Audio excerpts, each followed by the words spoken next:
ये तो अभी झाकी है, अभी बहुत काम बाकी है. उरणमध्ये महाविकास आघाडीचा दणदणीत विजय. महेंद्र शेठ घरत यांचा आत्मविश्वास पूर्ण इशारा. नमस्कार मंडळी, मी पवन हनुमंते आणि आपण पाहताय न्यूज कट्टा एक्सप्रेस. चॅनलवर पहिल्यांदाच आला असाल तर चॅनलला सबस्क्राईब नक्की करा. पाहूयात आता सविस्तर बातमी. उरण नगरपालिकेतील नगराध्यक्षपदाच्या निवडणुकीत महाविकास आघाडीचा भावना घाणेकर यांनी मिळवलेला दणदणीत विजय हा केवळ एका निवडणुकीचा निकाल नसून उरणच्या राजकारणातील आगामी घडामोडीची झलक असल्याचे प्रतिपादन काँग्रेसचे रायगड जिल्हा अध्यक्ष महेंद्र शेठ घरत यांनी केले. ये तो अभी झाकी है, अभी बहुत काम बाकी है असे ठाम शब्दात सांगत महेंद्र शेठ घरत यांनी या विजयाला राजकीय दिशादर्शक ठरवले.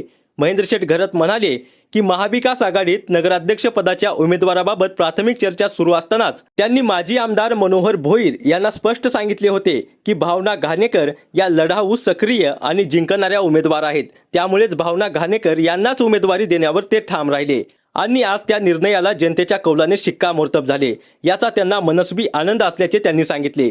ज्यांनी भावना घाणेकर यांचे डिपॉझिट जप्त होईल असे भाकीत केले होते त्यांना आजच्या निकालाने जोरदार प्रत्युत्तर मिळाले आहे. एक ही मारा लेकिन सॉलिड मारा अशी अवस्था विरोधकांची झाल्याची खोचक टिप्पणीही महेंद्र शेठ घरत यांनी केली. या विजयामागे उरणमागील महाविकास आघाडीच्या कार्यकर्त्यांची एकजूट, सातत्यपूर्ण मेहनत आणि नेतृत्वाची ताकद असल्याचे त्यांनी स्पष्ट केले. प्रचाराच्या अंतिम टप्प्यात खासदार बाळ्यामामा, खासदार अमोल कोल्हे, सुषमा अंधारे यांच्यासह अनेक नेत्यांनी महत्त्वाची भूमिका बजावल्याचेही त्यांनी आवर्जून नमूद केले. विजयाचा आनंद व्यक्त करताना महेंद्र शेठ घरत यांनी खासदार बाळ्यामामा यांच्याशी दूरध्वनीवरून संपर्क साधून उरणमधील महाविकास आघाडीच्या विजयाबद्दल त्यांचे अभिनंदन केले. यावेळी ते म्हणाले, उरणबाबत आपण घेतलेली रोखठोक आणि ठाम भूमिका मतदारांना आवडली. मतदानाच्या दिवशी स्वतः उपस्थित राहून कार्यकर्त्यांना दिलेले प्रोत्साहन आणि अखेरपर्यंत ठाम राहणे याचा निश्चितच फायदा उरण नगरपालिका निवडणुकीत झाला. त्याबद्दल आपले मनापासून अभिनंदन आणि आभार.